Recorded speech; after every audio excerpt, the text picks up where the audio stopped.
ناوی وەزارەتی بەرگری بۆ وەزارەتی جەنگ بردێ سەر و ئەمە چی بوو ینی بۆ گۆڕا بۆ جەنگ چی ئاماژەیە لە پشتی ئەمەوەیە خۆی وەزارەتی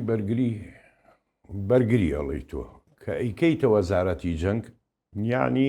ڕەدە بیپارێزی لە ناو خۆشیات شتێ ڕوو بداتن ئەم هێزا بێ بە فەرمانی ترامپ بجوولێتەوە و چونکە گەر سەیری کەیسە دیموکراتیەکان مەسەڵەن زۆر لایەن هەیە